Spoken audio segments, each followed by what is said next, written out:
할렐루야. 날씨가 상당히 추워졌는데요. 그래도 우리의 마음 가운데는 예수 그리스도의 은혜와 사랑으로 그 불길이 타오르는 줄 믿습니다. 예전에 김진홍 목사님이 감옥에 계실 때 그때 하도 추우니까 성경에서 불이 나오는 구절만 읽었다 그러더라고요. 근데 진짜 불이 나오는 구절을 찾기 시작하니까 나중에 뜨거워지더라는 거예요. 그게 말씀의 능력입니다. 오늘 이 아침에 말씀의 능력을 경험하시기를 예수님의 이름으로 축원드립니다. 오늘 저는 여러분들과 함께 당신은 은혜를 만났는가? 라는 제목으로 함께 은혜를 나누기를 원하는데요. 특별히 오늘 구원의 확신으로 제가 두 번째로 지난주에 이어서요, 오늘 은혜에 대해서 함께 이야기를 나누어 보기를 원합니다. 우리 한번 제목 다시 한 번만 우리 다 함께 읽겠습니다. 시작. 당신은 은혜를 만났는가? 당신은 은혜를 만났는가입니다. 1987년 덴마크 영화였던 바베트의 만찬이라는 영화가 있어요. 그해 아카데미상 최우수 외국 영화상을 받은 영화입니다. 제가 은혜를 생각할 때마다 이 바베트의 만찬이 언제나 기억되는 것은 바베트의 만찬이라는 이 영화야말로 은혜가 모든 것을 지배한다, 은혜가 전부다라는 것을 이야기해주는 말이 필요 없는 영화라서요, 정말 저는 큰 은혜를 받았고, 또 여러분도 혹시 아시는 분이 있을 수 있고 대부분은 그런 영화 잘 안 보실 테니까 모를 것 같고 합니다. 이 영화의 줄거리는 이렇습니다. 어느 청교도 한 분파겠죠. 그 아버지가 덴마크의 바닷가의 오지로 가서 교회를 하나 세웁니다.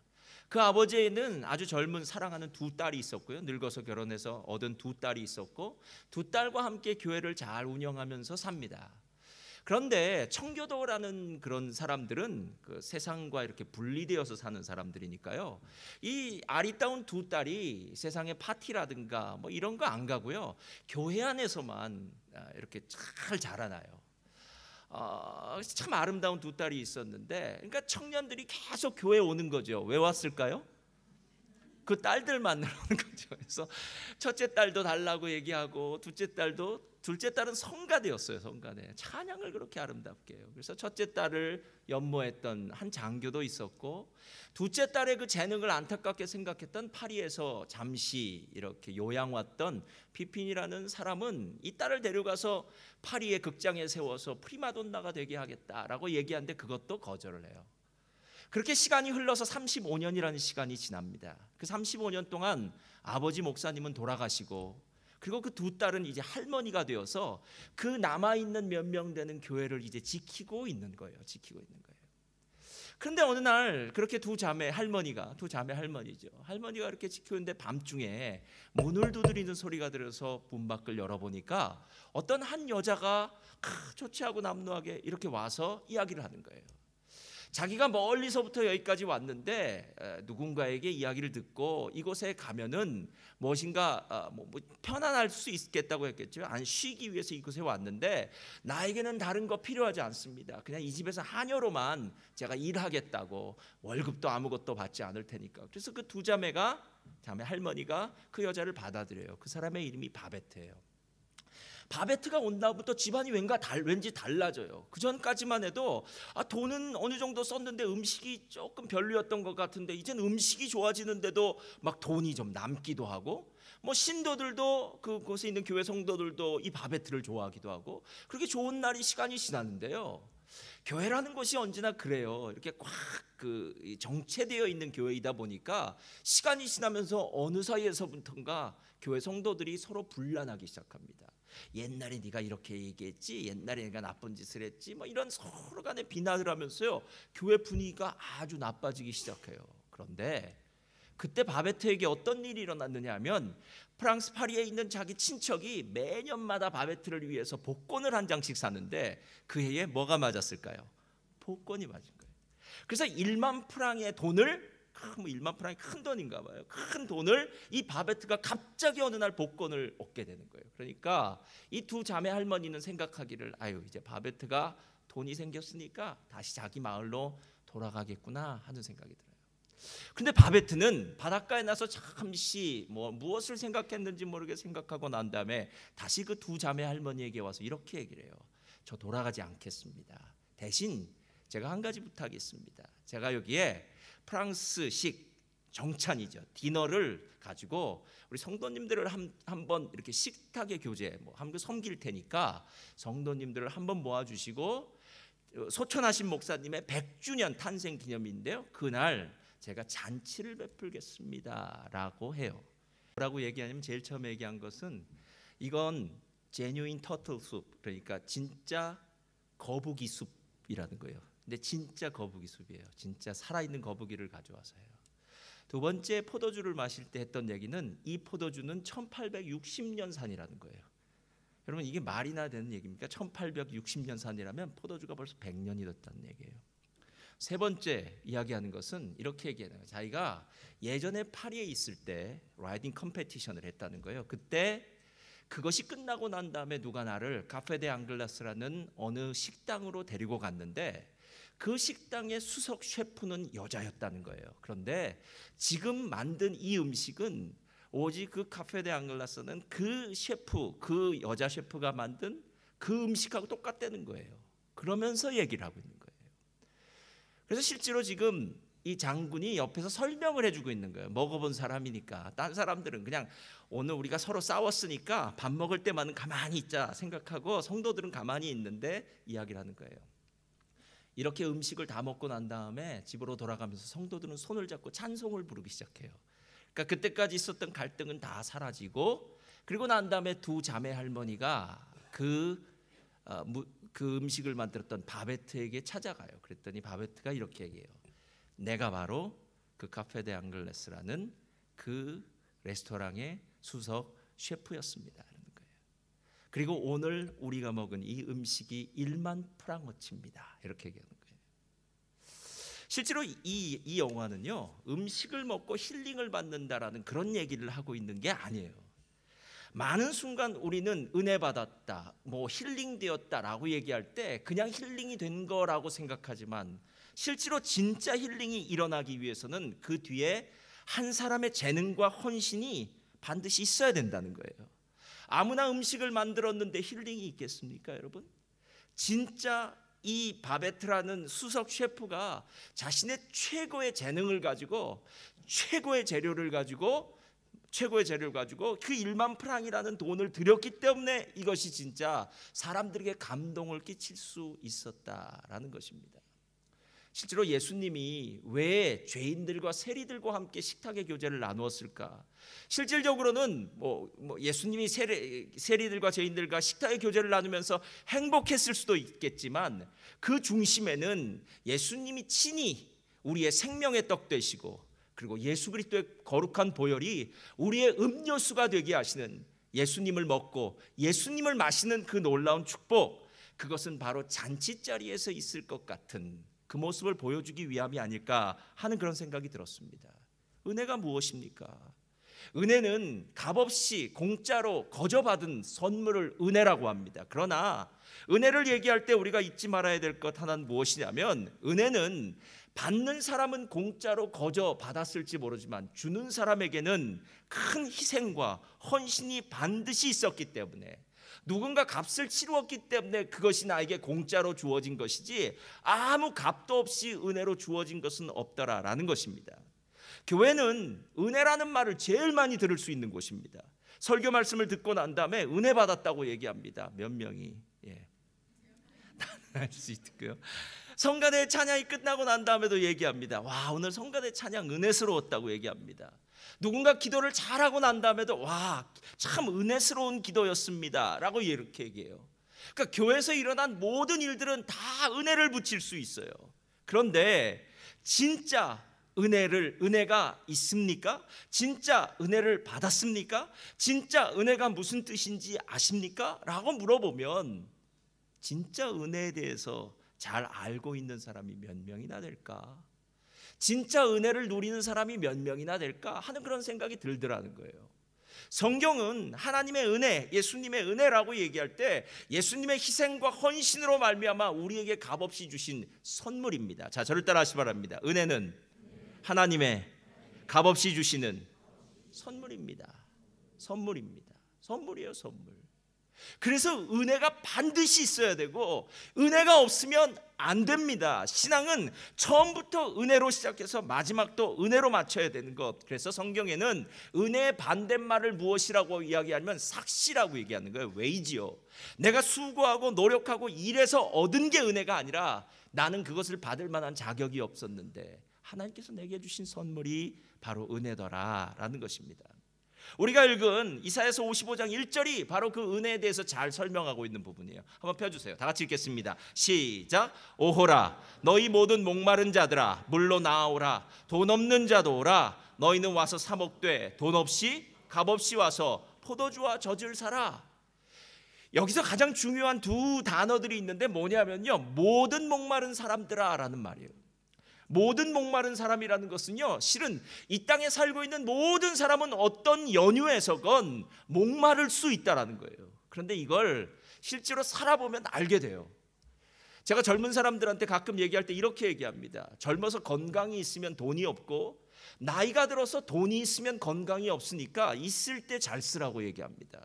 그러니까 건강이 있을 때 건강을 잘 관리하고 또 건강을 잘 쓰면 되고요.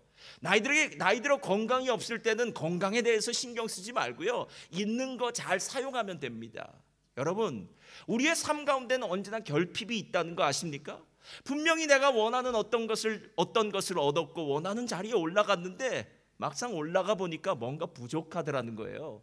시간을 들여서 열심히 일을 했는데 열심히 일을 해서 내가 원하는 자리까지 올라갔더니 그리고 옆을 되돌아보니까 우리의 가정은 잠시 옆으로 밀려났었더라라는 거예요. 그 우선순위가. 실제로 삶에서는 많은 순간 모든 것을 다 얻은 것처럼 보일 때 우리의 삶에는 꼭 부족한 게 있더라는 거예요. 그래서 이 땅을 사는 모든 사람은 목마른 사람들이에요. 목마른 사람들. 이민사회는 목마른 곳 아닙니까, 여러분?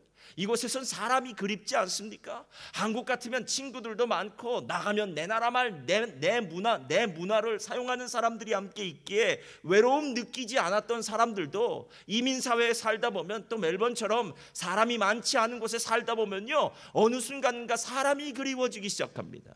제가 예전에 지방에 신방을 가면은요, 신방 갈 때 언제나 결심을 하고 가는 게 있어요. 신방 가면 밤새 그 집사님 이야기를 들어줘야 된다. 왜냐하면 그 신방 가는 지역에 한국분이 안 계시니까요.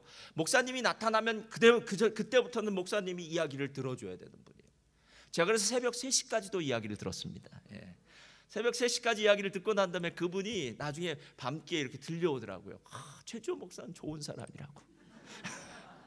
얘기를 들어주기만 해도 좋아요. 그만큼 외롭다는 거죠. 이민사회 안 외롭습니까, 여러분? 예. 목마름이 있다는 거예요. 목마름이요. 너희 모든 목마른 자들아, 어떤 목마름이든 상관없어요. 오늘 주님이 말씀하세요. 수고하고 무거운 짐진 자들아, 다 내게로 오라. 내가 너희를 쉬게 하리라.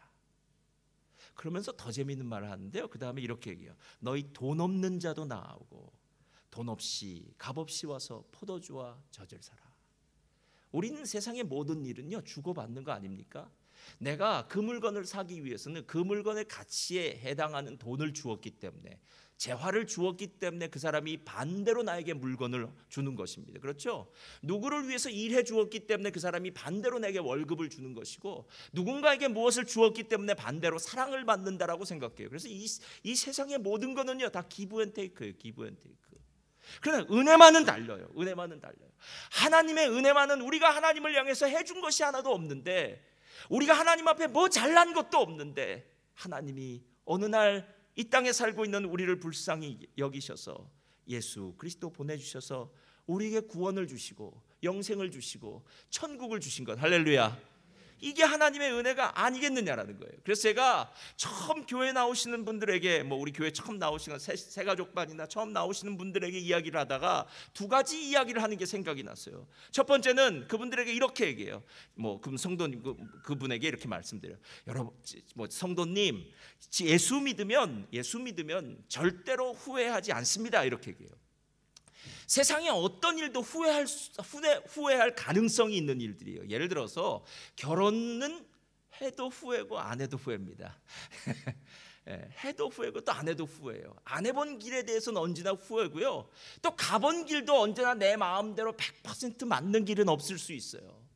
나는 열심히 일해서 이 업계에서 이 일로 나는 충분히 자기 개발을 하고 성공을 하겠다고 최선을 다해서 달려온 그 길도 나중에 되돌아보면 후회스러울 수도 있어요. 자녀에게 인생을 다 걸고 우리 자녀만은 훌륭한 사람 만들겠다 생각하고 자녀에게 목숨을 걸던 부모들도 나중에는 후회하는 경우도 많이 있더라고요. 실제로 세상의 모든 일은요, 내가 최선을 다했다고 해서 나중에 마음이 뿌듯한 것이 아니라 마음 한켠에는 내가 잘못 생각한 것은 아닐까? 이렇게 열심히 했지만 뭔가 내가 원하지 않는 결론이 난 것은 아닐까라고 생각할 수 있어요. 그러나 여러분, 예수 믿는 것은 그렇지 않아요. 다른 것은 몰라도 예수 믿은 것에 대해서는 후회하지 않습니다. 여러분이 만약에 후회한다면 예수 덜 믿은 것, 덜 기도한 것, 더 말씀 보고 더 하나님께 예배드리지 않은 것에 대해서 후회할 수는 있어도 예수를 열심히 믿은 것, 잘 믿은 것에 대해서는 절대로 후회하지 않습니다. 그래서 제가 그 얘기를 해드려요. 두 번째로 뭐라고 얘기하냐면요, 이건 좀 낯간지러운 얘기인데 제가 이렇게 얘기해요. 우리 교회 좋은 교회입니다, 이렇게 얘기해요. 여러분, 우리 교회 좋은 교회라는 말을 실제로 조금 오해는 하지 마시기 바랍니다. 뭐 다른 교회도 좋은 교회고요, 다 좋은 교회예요. 그러나 어느 교회는 뭐 건물이 좋을 수 있고 시스템이 좋을 수 있고 뭐 여러 가지 훌륭한 사람들도 있을 수 있어요. 그러나 우리 교회가 좋은 교회라고 얘기할 때 저는 우리 교회는 하나님의 은혜인 예수 그리스도의 복음이 들려진다는 거예요. 제가 적어도 예수 그리스도의 복음이 무엇인지 알고 그 복음을 제 안에 새기고 그 복음대로 전하고 복음대로 살려고 노력하는 것. 그래서 복음이 만약에 이것이 아니다 생각한다면 언제든지 이것은 아니고 복음이 이 길이다 라고 얘기한다면 저는 그 길을 선택할 수 있는 것, 적어도 복음이 들려질 수 있는 교회이기 때문에 우리 교회는 좋은 교회입니다 라고 그렇게 이야기합니다. 그렇다면 여러분들은 매일 여러분 자신에게 어떤 질문을 하고 있습니까? 여러분 정말 예수 믿고 구원받고 신앙생활하는 거 행복하십니까? 예, 행복하십니까? 교회는 잘 다니고 있고 신앙생활은 오래 했는데 혹시 행복하지 않으신 분들이 있습니까? 그 이유는 2절에 나와 있어요. 자, 2절 펴주세요. 다 같이 읽겠습니다. 시작. 너희가 배부르게 하질 못할 것을 위하여 수고하느냐? 내게 듣고 들을지어다. 그리하면 너희가 좋은 것을 먹을 것이며 너희 자신들이 기름진 것으로 즐거움을 얻으리라. 자, 여기서 얘기하는데요, 너희가 어찌하여 양식이 아닌 것을 위하여 은을 달아주고 배부르게 하지 못할 것을 위하여 수고하냐고 얘기해요. 이 말이 무슨 말이냐면 실제로 우리 영혼의 문제가 아닌 육체의 문제를 위해서 사는 사람들은 마지막에 다 후회한다는 거예요. 예. 그러니까 아무리 얼굴을 잘 꾸미고 꾸며도 젊은 사람의 얼굴은 따라갈 수가 없습니다. 할렐루야. 젊음이 가장 큰 무기예요. 우리 청년들은 딴 거 신경 쓰지 마세요. 젊음이 무기예요. 젊음이 무기예요. 나이 들면 화장이 안 먹습니다. 안 먹습니다. 젊음은 그 자체로 무기예요. 그리고 젊음은 그 자체로 정말 하나님이 주신 축복이에요. 여러분들은 잘 모를지 몰라도요. 우리가 실제로 육체에 이 세상에 있는 것들에 어떤 의미를 부여하고 그것으로 열심히 일을 한들 우리의 영혼의 문제는 해결할 수 없더라는 거예요. 영혼의 문제, 더 중요한 문제인 영혼은 해결할 수 없다는 거예요. 제가 성경에서 만약에 인간적인 관점으로, 세상적인 관점으로 가장 행복한 삶을 누린 사람이 누굴까 생각했더니 누가복음 12장에 나오는 부자더라고요. 이 부자가 얼마나 부자였느냐면 그는 곡식을 많이 거두어서 새로운 창고를 짓고 스스로에게 이렇게 얘기해요. 내 영혼아, 여러 해 쓸 물건을 많이 쌓아두었으니 평안히 쉬고 먹고 마시고 즐거워하자, 이렇게 얘기해요. 그럼 얼마나 대단합니까? 내 영혼아, 여러 해 쓸 물건을 많이 쌓아두었으니 평안히 쉬고 먹고 마시고 즐거워하자. 이게 제일 신나는 인생 아닙니까? 제가 가끔 젊은 사람들을 만났을 때 이렇게 얘기합니다. 목사님, 저는 기업가가 되겠습니다. 돈을 벌겠습니다 하는 분들 많아요. 그래서 돈을 벌어서 빌딩을 사겠습니다. 빌딩을 사면은요, 빌딩을 임대해 주어서 매달 월세가 제 통장으로 들어오면요, 저는 그 통장에서 월세 받아서 이리 놀러 가기도 하고 저리 놀러 가기도 하고 제가 원하는 물건들을 사기도 하고 사람들과 고급 레스토랑에 가서 먹기도 하고 제가 원하는 대로 신나고 즐겁게 살겠습니다. 여러분, 이게 진짜 제일 세상에선 즐거운 인생 아닐까요? 평안히 쉬고 먹고 마시고 즐거워하자. 이거 이상 뭐가 더 있겠습니까? 그런데 하나님의 관점은 틀려요. 누가복음 12장 20절 펴주세요. 다 같이 읽겠습니다. 시작. 어리석은 자여, 오늘 밤에 내 영혼을 도로 찾으리니 그러면 내 준비한 것이 누구의 것이? 그러면 영혼의 문제는 생각 안 했잖아요. 다 있으면 뭐합니까 여러분? 우리 게 아닌데요. 예. 우리 게 아닌데요. 진짜 우리 게 아니에요. 실은 더 슬픈 것은 우리의 생명도 우리 게 아니에요. 그러니까 내 마음대로 죽고 살 수 있는 게 아니잖아요 여러분. 예? 에이 이놈의 세상 그냥 죽어버리자 하고 죽고 난 다음에 새로 태어나면 얼마나 할렐루야 감사하겠어요. 근데 그런 일 없어요 여러분. 죽으면 끝이에요. 하나님 심판대 앞에 가는 겁니다. 우리는 한 번 사는 거예요. 한 번 어떻게 살지는 결정해야 돼요. 그리고 영혼을 위해서 살 것인지 육체를 위해서 살 것인지 우리가 결정하는 대로 우리의 삶에는 그 결과를 받을 수밖에 없더라라는 거예요. 세상에는 고등 종교와 하등 종교가 있습니다. 고등 종교와 하등 종교를 나누는 그 구별선을 무엇이라고 얘기하냐면 여러 가지가 있는데, 고등 종교와 하등 종교를 나누는 가장 큰 구별점은 무엇이냐면 바로 내세관이 있느냐라는 거예요. 내세관은 죽고 난 다음에 어디로 가느냐라는 거예요. 그러니까 하등 종교일수록, 우리가 얘기하는 미신이나 점쟁이나 뭐 이런 곳일수록요, 다 이 세상 현세에 집중되어 있어요. 어떻게 하면은 잘 살 것인가? 어떻게 하면은 뭐 내가 성공할 것인가? 그래서 여러분, 점쟁이를 찾아가는 사람이 언제 내가 도덕적으로 인격적으로 살고 싶습니다, 이래서 점쟁이 찾아가는 사람은 없고요. 요번에 시험 보는데 붙을까요? 우리 남편 승진할 수 있을까요? 요번에 집을 옮기려고 하는데 어디로 갈까요? 요즘 우리 집이 상당히 힘든데 어떻게 액땜을 해야 될까요? 뭐 이런 얘기 묻는다라는 거예요. 즉 현세에 집중되어 있는 종교는 하등 종교예요 여러분. 하등 종교 아니라 고등 종교는 언제나 영혼을 바라봅니다. 왜? 죽음의 문제는 우리 모두에게 있는데 우리가 신경 쓰건 신경 안 쓰건, 우리가 의식하건 의식하지 않건 죽음은 올 거 아닙니까? 중요한 것은 죽음을 준비하고 있느냐라는 거예요. 진짜 죽음을 준비하고 있습니까? 제가 예전에도 말한 것 같네요. 저희 작은아버지는 지금은 예수 믿으세요. 매일 제가 어렸을 때, 삼촌이었죠 그때는, 저한테 이렇게 내가 죽으면 소주 한 병이랑 두모를 갖다 놓고 자기를 기려달라고 그렇게 꼭 얘기하신 분 있어요. 왜 그랬는지 모르겠어요. 왜 그랬는지. 예. 여러분, 죽고 나서 소주 한 병에 뭐 두모 놔두면 뭐 지옥 갈 인생이 천국 간다면 제가 100번이라도 해드리죠. 그러나 그거 아닙니다 여러분. 영혼의 문제는 그만큼 중요한 문제라는 거예요. 세상적인 일들과 틀려요. 그래서 고든 맥도날드 목사님이 이렇게 얘기해요. 웬만한 일에는 세상도 교회 못지 않거나 교회보다 낫다. 집을 지어주고 가난한 자를 먹여주고 아픈 사람을 고쳐주는 일은 굳이 교인이 아니더라도 할 수 있다. 그러나 세상은 못하는 일이 하나 있다. 세상은 은혜를 베풀 수 없다. 이것은 교회가 맡아야 할 절대절명의 사명을 지적한 일이다. 세상에서 은혜를 찾을 곳은 교회 말고 다른 곳은 없다. 할렐루야. 그럼 영혼의 문제에 대해서 진짜 얘기해 줄 것은 교회밖에 없다라는 거예요. 잘 먹고 잘 사는 것, 누군가를 도와주는 것, 제가 예전에 보니까 캄보디아에 우물 파주는 것은 교회만 파주는 게 아니더라고요. 불교에서도 스님들도 가서 파주더라고요. 그리고 저는 어려운 사람을 돕는 것이 있잖아요. 바퍼 선교회, 바퍼 공동체 하는 최일도 목사님만 도와주는 줄 알았는데 아니더라고요. 가톨릭 신부들도 얼마나 잘 도와주는지 모르고요. 또 불교의 스님들도 얼마나 잘 도와주는지 모르더라고요. 세상에 어떤 일들, 연약한 것들, 가난한 자를 돕는 것, 집을 지어주는 것, 그리고 어려운 사람에게 무언가를 나눠주는 일은 세상 사람도 잘한다는 거예요. 그런데 그것은 다 세상적인 것이고 육체적인 건데요, 한 가지 못하는 게 있어요. 영혼의 문제는, 하나님의 은혜는, 이건 교회에서만 들을 수 있는 놀라운 축복이다라는 거예요.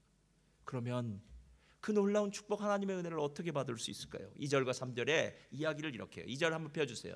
2절 보면 이렇게 얘기해요. 너희가 어찌하여, 쭉 얘기한 다음에 중간에 내게 듣고 들을지어다, 이렇게 얘기해요. 내게 듣고 들을지어다. 3절 펴주세요. 너희는 귀를 기울이고 내게로 나와 들으라. 그리하면 너희의 영혼이 살리라. 2절에는 듣고 들을지어다, 3절에는 내게 나와 귀를 기울여 들을지어다 라고 이렇게 얘기해요. 여기서 듣고 들으라는 말은 어떤 의미냐 하면요, 어떤 의미냐면 에스겔서를 보면 에스겔이 하나님의 선지자로 부르심을 받을 때 하나님이 환상 가운데 에스겔에게 두루마리를 하나 갖다 줘요. 그리고 그 안에는 애가와 재앙과 뭐 이런 것들이 막 씌어져 있는 글인데 에스겔 선지자에게 이렇게 말을 해요. 너는 이 두루마리를 먹으라라고 얘기해요. 그랬더니 그 두루마리를 받아 먹었더니 입에선 단데 배에선 쓰게 되었더라라고 얘기해요. 이 말이 무슨 뜻이냐면 하나님의 선지자가 하나님의 말씀을 받아서 그냥 듣는 것이 아니라 씹어서 먹어서 소화시켜서 자기의 삶에 그 말씀의 에너지가 나타나서 사람들에게 말씀을 증거할 때는 말씀인지 나인지가 모르게 말씀이 성육화되어서 말씀이 그 사람들에게 그 전하는 선지자의 모습을 통해서 나타나게 하라라는 이런 모습이에요. 예전에 그 드라마 보면은 그런 얘기했는데 참 오그라드는 얘기인데 여자들은 참 좋아하더라고요. 내 안에 너 있다 뭐 이런 소리 있는데 우리는 그런 얘기 잘 모르는 얘기인데요. 내 안에 뭐 그런 거 없습니다. 내 안에 말씀이 있다. 할렐루야. 이거면 되는데 자꾸 이상한 말씀. 내 안에 말씀이 녹아진다는 거예요. 말씀이 소화되었다는 거예요. 우리가 주 안에 있는 것은 주의 말씀이 내 안에 있는 거 아닙니까, 여러분? 실은 하나님의 말씀인지 나인지가 구분이 안 되는 인생이면 그 사람이 진짜 복 있는 사람이고요, 하나님의 은혜가 있는 사람이에요. 두 번째는 너희가 만약에 나에게 귀를 기울여 들으라 라는 말은요, 경청하라 라는 말이에요. 경청이라는 한자어가 참 재밌더라고요. 경이라는 말은 기운다라는 말이에요. 그렇죠? 그런데 귀를 기울이는 거예요. 우리가 누군가의 말에 귀 기울여 들어서 아주 중요한 말을 듣고자 할 때는 몸이 움직여지기 시작해요. 귀를 기울여서 들어요. 청이라는 말을 한자어로 이렇게 풀더라고요. 청은 귀 이목이에요. 그래서 귀가 하나 나오더라고요. 그리고 난 다음에 십자가 나오고요. 그 다음에는 눈목자가 나오더라고요. 그래서 10개의 눈이 나오고요. 그 다음엔 날일자 하나가 나오고요. 그 다음에 마음심자가 나와요. 그러니까 하나의 귀, 10개의 눈, 그리고 한 마음으로 듣는 게 청이라는 거예요. 그러니까 여러분 얼마나 잘 들어야 되는지 모르겠냐는 거예요. 얼마나 하나님의 말씀을 진짜 그렇게 듣고 계십니까? 예. 정말로 하나님의 말씀이 내 안에서 이건 생명의 말씀이야, 생명줄과 같아 라고 생각하면서 그 말씀을 경청하기 시작할 때 그때 하나님의 은혜가 무엇인지를 우리가 깨달아 알게 되더라라는 거예요. 그러니까 하나님의 말씀을 듣는 모습을 보면 그 사람이 지금 하나님의 은혜가 있는지 없는지 너무나 잘 알 수 있어요. 하나님의 말씀이 들려지는데 꾸벅꾸벅 졸 수도 있고요, 하나님의 말씀이 들려지는데 딴 생각할 수도 있고요, 하나님 말씀이 들려지는데 뭐 끄적끄적거리면서 오늘 오후에는 무엇을 하지? 라고 생각할 수도 있고요, 하나님의 말씀이 들려질 때 하나님의 말씀에 집중하지 못한다면 하나님의 은혜가 없을 수 있더라라는 거예요. 저는 하나님의 은혜를 가장 극적으로 많이 받은 사람이 누굴까라고 생각하다가 바울이라는 생각이 들었어요. 바울이 다메섹 도상에서 예수님을 만나고 예수님을 만남으로 말미암아 하나님의 은혜를 체험하고 난 다음에 그는 고린도전서 15장 10절에 이렇게 이야기를 해요. 15장 10절. 다 같이 읽겠습니다. 시작. 그러나 내가 나 된 것은 하나님의 은혜로 된 것이니 내게 주신 그의 은혜가 헛되지 아니하여 내가 모든 사도보다 더 많이 수고하였으나 내가 한 것이 아니요 하나님의. 자, 이건 하나님의 은혜가 3번이나 등장해요. 나의 나 된 것은 하나님의 은혜야. 내가 지금 이 모습으로 주 앞에 있는 게 너무 감사한데 이게 하나님의 은혜야. 하나님의 은혜. 내가 그 사도가 되어서 열심히 일한 것도 하나님의 은혜야. 하나님의 은혜로 열심히 일했어. 그리고 마지막에 나와 함께 하신 하나님의 은혜 때문에 나는 하나님의 심판대 앞에 갔을 때 착하고 충성된 종아라는 그 음성을 들을 수 있어 라고 얘기해요. 여러분, 사도 바울은 은혜를 알고 있었어요. 사도 바울은 자기가 하나님의 은혜를 받을 수 없는 자였다는 걸 너무 많이 알아요. 왜? 사도 바울은 예수님 믿는 사람들을 핍박했잖아요. 첫 번째 순교자였던 스데반이 죽음을 당할 때 사도 바울은 옆에서 검사처럼요 뭘 했느냐면 사람들의 옷을 딱 증인으로 붙잡고 내가 이 일의 증인이다, 이 사람은 죽어 마땅한 사람이다 라고 이야기하면서 예수 믿는 사람들을 직접 핍박했던 그 원흉이, 그 중심에 있었던 사람이 바로 사도 바울이었습니다.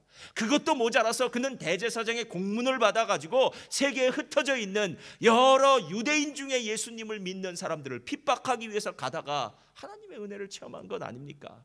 그는 하나님 나라의 원수였습니다. 그는 예수님을 대적하는 죄인이었습니다. 그는 율법대로 살면서 하나님의 은혜를 깨달아 알지 못하는 연약한 자였습니다. 그런데 문제는, 중요한 것은 바로 그에게 하나님의 은혜가 주어졌더라라는 거예요. 그러니까 저는 은혜 없으면 살 수 없는 사람입니다 라고 얘기합니다.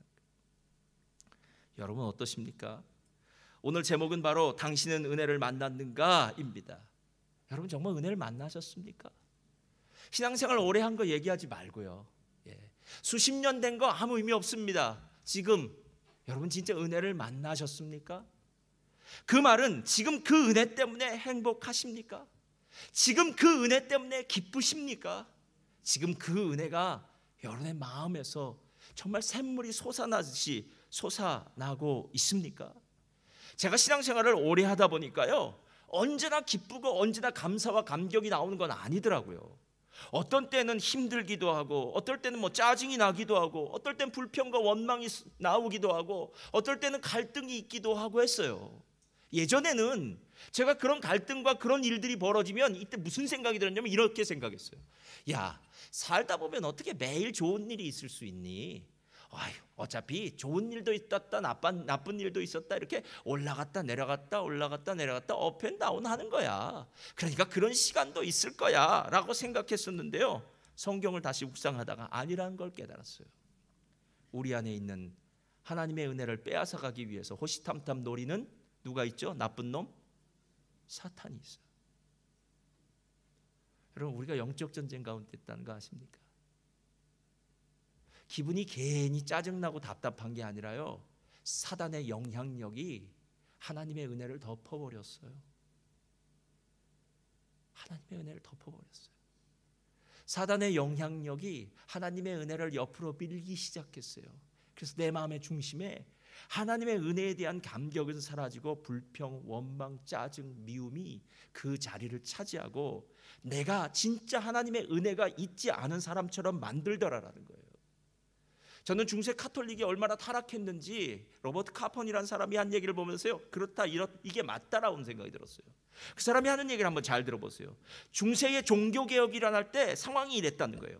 먼지가 자욱하게 쌓인 중세 후기의 신앙의 지하실에서 1500년 묵은 알코올 도수 200도의 은혜로 가득 찬 술창고를 재발견한 덕분에 사람들은 마음껏 마시고 취해서 몸을 가누지 못했던 것이 종교개혁이다 라고 얘기해요. 자, 새로 제가 해석해 드릴게요. 이렇게 해석하면 돼요. 중세 1500년 동안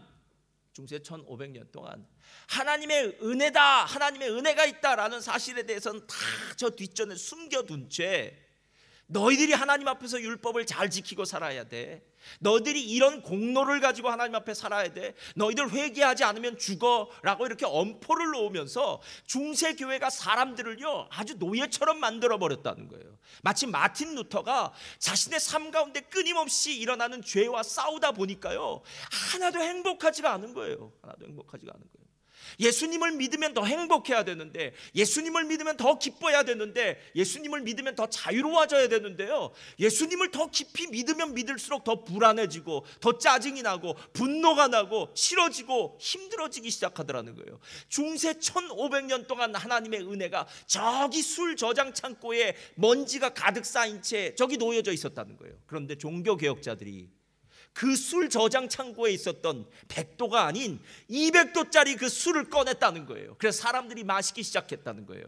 그 마시고 취해서 사람들이 몸을 가누지 못했던 것이 무엇이냐면 바로 하나님의 은혜. 할렐루야. 우리가 아무 공로 없이 예수 그리스도가 주시는, 값없이 주시는 그 구원을 누리는 것, 이것이 하나님의 은혜다라는 거예요.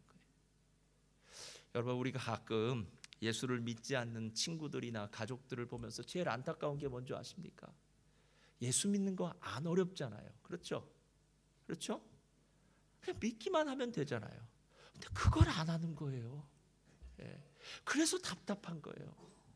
아버지, 야 친구야, 예수님 믿는다고 한마디만 해.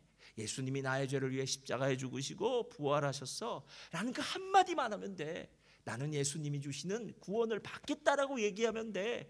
예수님을 마음에 영접한다고 한마디만 하면 돼. 그러면 너의 인생이 지옥에서 천국으로, 무의미에서 의미 있고 가치 있는 인생으로, 사단의 종되고 노예되었던 신분에서 하나님의 자녀, 하나님의 아들 딸 되는 놀라운 신분으로 변하는 놀라운 축복은 네가 잘나서도, 네가 무엇을 해서도 아니라 네가 예수님을 내 마음에 영접하기만 하면 돼 라는 이야기 한마디가 그렇게 나오기 힘든 모습을 보면서요, 얼마나 안타깝고 안타깝습니까? 그래서 실은 예수 믿는 건 우리 힘으로 되는 건 아닌 것 같아요. 하나님의 은혜예요. 하나님. 목회를 하다 보면 기억에 남는 많은 분들이 계세요. 어떤 분들은 좋은 기억으로 남고요, 좋은 모습으로, 어떤 분들은 안타까운 모습으로 기억에 남는 분들이 있어요. 저도 목회를 하면서 안타까운 모습으로 제 기억에 남는 분들이 꽤 몇 명 돼요. 그분은 어떤 분들이었냐면요, 실제로 예수님을 믿고 난 다음에 저한테 와서 이렇게 말씀했어요. 목사님, 제가 예수 믿기 전에 제 인생이 너무 힘들고 어려웠는데, 정말 실패한 인생이었는데 예수 믿고 나니까 이렇게 행복하군요. 내가 이전에는 내가 짐을 지고 살았었는데 이제는 예수님이 내 짐을 져주시고 예수님이 나의 구원자 인도자가 되어주시는 이 삶 정말 행복합니다 라고 얘기해요. 근데 문제는 사단이 가만 안 내려놓더라고요. 1, 2년 그렇게 신앙생활을 열심히 하다가 다시 사단의 시험과 유혹과 올무에 빠지는 거예요. 저는 그런 경우 정말 많이 봤어요. 야, 어쩌면 이렇게 사단은 간교할까. 가만히 내버려만 두어도 신앙생활을 잘했을 텐데 다시 아주 교묘하게 하나로 유혹하는 거예요. 그래서 갑자기 안 하던 일을 갑자기 하기 시작하거나 뭐 이렇게 시작하면서요, 그 좋던 믿음 다 날아가 버리고 다시 세상 속에 간 사람들을 보면서 안타깝다는 생각을 했던 적이 참 많아요. 여러분, 바닷가에서 놀다 보면요, 뭐 공통적으로 느끼는 거겠지만요, 내 물건을 바닷가에 놓고 이제 바다에 와서 뭐 대충 놀다 보면요, 시간이 지나고 난 다음에 분명히 나는 내 물건을 놓아둔 그 앞에서 논 것 같은데 바다에 쓸려서 서서히 먼 곳까지 가 있더라는 거예요. 여러분, 신앙이 무엇인 줄 아십니까? 신앙은 끊임없이 나 자신에게 다시 한번 질문해 봐야 됩니다. 난 행복한가? 진짜 하나님의 은혜가 있는가? 하나님의 은혜가 있다면 그 마음 가지면 안 되죠, 여러분. 하나님의 은혜가 없다면 이건 시간이 오래되어서, 아니면 지금은 그런 시기라서가 아니라 어느 사이인가 나도 모르게 사단이 내 안에 역사하기 시작해서 하나님이 내게 주신 그 가장 귀한 보석과 같은 선물을 사단이 빼앗아갔기 때문이 아니냐는 거예요, 여러분. 그런데 사단이 내게 와서 그것을 빼앗아가는 와중에 나는 전혀 정신도 못 차리고 내 안에 있는 그 하나님의 은혜의 감사와 감격이 다 빼앗겨진 채 마음에는 다시 한번 혼돈과 공허함과 염려와 불안과 미움과 불평과 원망이 가득 채워졌다면, 여러분, 정말로 하나님의 은혜는 우리에게 어떤 의미로 다가오느냐라는 거예요. 제가 오늘 설교를 준비하면서 또 시청과 교육을 좀 생각했습니다. 자, 손을 앞으로 내시고 손을 앞으로 다 내세요.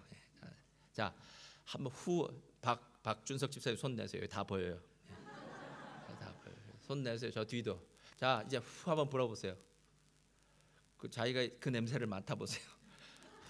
자, 손 내리세요. 자, 이걸 누가 하는지 아세요? 입냄새가 난 사람이에요. 그렇죠? 여러분들 잘 안 하세요. 그런데 누군가에게 집사님, 입냄새가 나는 것 같아 라는 얘기를 어렴풋이 한 번만이라도 들으면은요, 그 사람은 사람 만나기 전에 한번 해요. 그렇죠? 왜? 내 입냄새를 내가 맡아보기 위해서요. 자, 그럼 제가 물어볼게요. 입냄새 나면 어떻게 하면 되죠? 양치질 하면 돼요, 여러분. 어렵지 않습니다. 양치질 하고 난 다음에 한 번 더 맡아보세요. 치약 냄새가 나요. 제 친구 중에는 발냄새가 많이 나는 친구가 있었어요. 이 친구의 존재는 냄새로 알아요. 이 친구가 있는 곳과 없는 곳은 그 냄새가 나면 있는 곳이에요. 근데 이 친구가 어느 날부턴가 있었는데 냄새가 안 나더라고요. 그래서 이상하다, 어떻게 되는가 했더니 이 친구가 아예 누구 집이건 그 집을 가면 먼저 화장실에 가서 발부터 씻고 오더라는 거예요. 그러니까 예전에는 발을 씻지 않아서 나던 냄새가 이제는 발부터 씻고 오니까 하나도 냄새가 안 나더라는 거예요. 여러분, 냄새가 나면 양치질하면 되고요. 발에 냄새가 나면 발을 씻으면 돼요. 발을 씻으면 돼요. 그렇다면 지금 하나님의 은혜가 내 안에서 떨어졌다면 어떻게 하시면 됩니까? 자, 거울을 다시 한번 쳐다보면 되죠. 거울을 향해서 한번 물어보면 돼요. 내 영혼아, 너 지금 하나님의 은혜가 내 안에 있느냐? 꼭 이제 거울아 거울아, 이 세상에서 누가 제일 예쁘냐 물어보듯이 내 영혼아, 내 안에 하나님의 은혜가 있는 것 같으냐 물어보세요. 정말 물어보세요. 여러분은 그 답을 다 알고 있어요. 그러면 여러분의 영혼이 얘기할 거예요. 아니, 하나님의 은혜가 없는 것 같아. 있었는데 없어진 것 같아. 아니면 내 안에 하나님의 은혜가 있어 라고 대답할 거예요. 하나님의 은혜가 없다면요, 발을 씻듯이 양치질하듯이 하나만 하면 됩니다. 저를 따라 하시기 바랍니다. 나사렛 예수의 이름으로 명하노니 내 안에 하나님의 은혜를 뺏어가는 악한 원수마귀의 세력은 묶음을 놓고 떠나가라. 이거 한마디 하면 돼요. 믿음으로요. 여러분, 하나님의 은혜가 없는 것을 자연스럽게 생각하지 마세요. 하나님이 우리에게 주신 은혜는 언제나 체크하고 점검해 보면 우리의 신앙이 지금 올바른 길을 가고 있는지 아니면 잘못된 길을 가고 있는지 언제나 알 수 있어요. 발냄새 날 수 있습니다. 입냄새 날 수 있습니다. 우리 안에 불만이 있고 원망이 있고 미움이 생길 수 있습니다. 살다 보면 어떤 것도 다 있을 수 있습니다. 근데 중요한 것은 그 문제를 해결할 수 있는 능력만 있으면 되는 거 아닙니까? 다른 사람은 해결할 수 없어도 나는 내 자신의 문제를 해결할 수 있습니다. 왜냐? 내 안에 있는 그 하나님의 은혜가 나를 끝까지 책임지시고 인도하실 줄 믿습니다. 기독교는 은혜의 종교입니다. 그래서 종교개혁자들은 기독교를 새롭게 할 때에 기독교를 새롭게 할 때에 프로테스탄트 개신교라고 이야기하면서 이렇게 세 가지의 슬로건을 이야기했어요. 저를 따라하세요. 솔라 피데, 이것은 오직 믿음으로. 솔라 피데, 오직 페이스죠. 솔라 피데. 두 번째, 솔라 그라티아, 이건 오직 믿음으로. 죄송합니다. 은혜로. 세 번째, 솔라 스크리투라, 이것은 오직 성경으로. 오직 믿음, 오직 은혜, 오직 성경으로. 여러분, 왜 종교개혁자들이 이 얘기를 하시는지 이제 알겠죠? 하나님의 은혜는 믿음으로 받아요. 하나님의 은혜는 우리의 삶의 전부예요. 그리고 하나님의 그 은혜는 오직 성경의 하나님의 말씀으로 얻어집니다. 여러분, 이 자리가 얼마나 복된 자리인 줄 아세요? 많은 모든 세상 사람들이 받고 싶어도 받을 수 없는 그 하나님의 은혜, 영원한 생명을 만날 수 있는 곳은 교회밖에는 없습니다. 하나님의 음성이 들려질 때 우리에게는 영생이라는, 구원이라는, 천국이라는 하나님의 선물이 주어지는 거예요.